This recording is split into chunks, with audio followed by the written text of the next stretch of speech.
अनेक लोक पाठिंबा देत आहेत आणि हा पाठिंबा वाढतच जाणार आहे आणि म्हणून कुठं ना कुठंतरी आता या सरकारला भीती वाटायला लागलेली आहे. त्यामुळे अजिबात तुम्ही निश्चिंत राहा, काळजी करू नका. याच्या व्यतिरिक्त ज्या तुमच्या कुठल्या मागण्या आहेत, हॉस्टेलमध्ये वाढ झावी. आम्ही काय म्हणतोय सरकारला, हॉस्टेल काय लगेच तुम्ही बांधू शकणार नाही, पण एखादं भाड्याचं हॉस्टेल जे इथं आहे ते जरा आतल्या बाजूला आम्ही घेऊ असं तुम्ही लिखित देऊ शकता का? सरकार देऊ शकतं का? देऊ शकतं.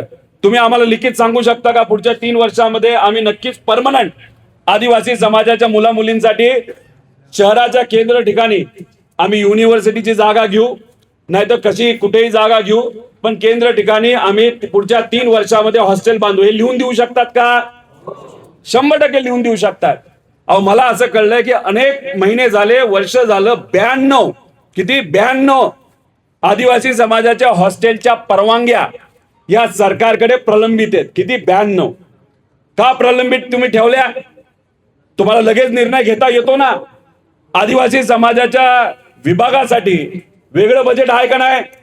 मग निधी जातो कुठं? लाडकी बहीण बघा, लाडकी बहीण योजना ही सरकारची वेगळी योजना आहे. या योजनेसाठी लागणारा पैसा सरकारने जिथून कुठून आणायचा तो आणायचा, पण ज्या बजेटमध्ये जिथं काही समाजाला तिथं ते बजेटमध्ये जे काही आर्थिक आरक्षण दिलं गेलंय त्याच्यातून तो पैसा वापरला गेला नाही पाहिजे असं आमच्या सगळ्यांचं मत आहे. आदिवासी विभागाचं पण मत आहे. विभाग म्हणजे अधिकारी नाही, तुमच्या सगळ्यांचं मत आहे. आज मला कळालं की समाज कल्याण विभागाचा सुद्धा 300 कोटी निधी हा आत्ता वळवण्यात आला. म्हणजे कुठे ना कुठे जो आरोग्याला, शिक्षणाला, तुमच्या पौष्टिक आहाराला, तुम्हाला लागणाऱ्या सुख सुविधेला जो निधी जात होता तो दुर्दैवाने त्यांनी त्या ठिकाणी वळवलेला आहे. त्यामुळे तुम्ही निर्णय घ्या. जो कुठला निर्णय तुम्ही घ्याल त्याला आमचा पाठिंबा आहे. आम्ही तुमच्या बरोबर आहोत आणि आता तुमच्या या आंदोलनाला एक वेगळ्या प्रकारची धार आलेली आहे. नेते तुमच्या बरोबर राहतील. सरकारमधले आमदार जे सत्तेत आहेत त्यांना सुद्धा आता हातपाय हलवायला लागेल. जर अजून त्यांनी तिथं शिथिलता दाखवली नाही तर हातपाय हलवायला ज्यांनी कमतरता दाखवली तर मग आपण काय करणार? फोनवर फोन करणार का नाही त्यांना? आता 2 दिवसात इतका त्रास दिला की 25च्या 25 तुमच्या आदिवासी समाजाचे आमदार तिथे गेले का नाही गेले? त्यामुळे आता फोन चालूच ठेवायचा जोपर्यंत त्यांना सांगायचं आमचा फोन चालूच राहील. आम्ही नाही करणार, सगळेच करणार जोपर्यंत आमच्या बाजूली आमचा हक्काचा निर्णय हा घेतला जात नाही. बिंदू नामावली आणि पेसा भरतीचं पण बोलायचं नाही. पेसा भरतीचा काही कोर्टाचा विषय असं मला सांगितलं. बिंदू नामावली असेल हे सगळे आपल्याला लागूच करावं लागतात. त्या अनुषंगाने त्या गोष्टी कराव्या लागतात. जे काय आहे म्हणजे कोर्टाचा फक्त पेसाचा विषय असल्यामुळे कोर्ट जे म्हणेल त्यांनी जे सांगितलं ते करून, बाकी 12,500 भरती तर आपलं तिथं करता येईल. आणि जे काही तुमचा कास्ट व्हॅलिडिटीचा मुद्दा आहे, काही लोकांनी खोट्या व्हॅलिडिटी तिथं घेतलेल्या त्याच्यावर सुद्धा तिथं कारवाई झालीच आहे. आणि याच्या पुढे कुणी तो तुमच्याकडनं अधिकार नाही तर कुठल्याही समाजाचा अधिकार घेतला नाही पाहिजे अशी आमच्या सगळ्यांची भूमिका आहे. याच्या पलीकडे जाऊन अजून कुठल्या मागण्या आहेत का? पेसात आता भरती केलेल्यांना काढून टाकले, ग्रामसेवक काढून टाकला आणि ग्रामसेवक आउट केलं सर. ते नाशिकला तुमचे आंदोलन चाललंय तो मुद्दा आंदोलन झालं होतं 2024 मध्ये. त्याच्यानंतर जे मंत्रालयात आंदोलन झालं, झिरवा साहेबांनी वगैरे उड्या मारल्या होत्या. त्याच्यानंतर आम्हाला नियुक्ती देण्यात आली आणि ती नियुक्ती दिल्यानंतर आम्हाला 22 महिने आम्ही काम केलं. 22 महिन्यानंतर आम्हाला सध्या कार्यरत केलेले, कार्यमुक्त करून टाकले. हाही मुद्दा आपल्याला घेतच नाहीत घेता येईल. त्यामुळे हे सगळे मुद्दे आपण घेऊया. नागपूरला काय झालं माहितीये ना तुमच्या विद्यार्थ्यांमध्ये? नागपूरमध्ये भाजपच्या काही कार्यकर्त्यांनी मुद्दामून आंदोलनामध्ये सहभाग घेतला. सहभाग घेऊन जेव्हा सरकारने त्यांना बोलावलं तेव्हा भाजपचेच कार्यकर्ते गेले मुंबईला आणि मुंबईला जाऊन बैठकीत बसले आणि बाहेर आले, म्हणले की आम्ही आता आंदोलन मागे घेतो. मला वाटलं कुणीच नसेल तिथं आंदोलनाला काल नागपूरला.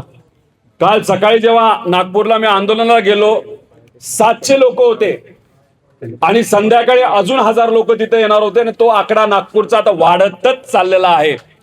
त्यामुळे ब्रिटिश ज्या पद्धतीने वागत होते, काय करायचे ते आपल्यातल्या आपल्यात डिवाइड अँड रूल, विभाजन करून आपल्यावर राज्य करायचे, ही जी नीती रणनीती जी ब्रिटिशची होती तीच रणनीती आज हे सरकार आपल्या वापरतंय. तुम्हाला माहिती ब्रिटिश सरकारच्या विरोधात कोण लढलं होतं वयाच्या 21व्या वर्षी का कदाचित कमीच वय होतं, कोण होतं? बस आज सुद्धा तीच परिस्थिती आहे. तुम्ही त्यांच्याच वयाचे आहात. त्यावेळेस त्यांनी तो लढा, मोठा लढा तिथं उभा केला होता, लोकांनी पाठिंबा दिला होता. त्याच वयामध्ये भगवान बिरसा मुंडा त्या काळामध्ये ज्या वयामध्ये होते त्याच वयामध्ये तुम्ही आहात. आणि त्यांच्याच प्रेरणेतून तुमचं हे आंदोलन बघितल्यानंतर आम्हाला असं वाटतं की तेच परत तुमच्या स्वरूपातून आज आदिवासी समाजाच्या साठी हक्कासाठी लढत आहेत. म्हणजे कुठे ना कुठे तो विचार, त्यांचा विचार हा तुम्ही जिवंत ठेवलाय. त्यासाठी सुद्धा तुमच्या सगळ्यांचे मी आभार व्यक्त करतो की मला पाठिंबा देतो. आणि जो कुठला निर्णय तुम्ही घ्याल, तिथं घ्याल त्याला पूर्णपणे पाठिंबा आहे. आणि मीडियाच्या माध्यमातून मंत्री महोदयांना मला सांगायचंय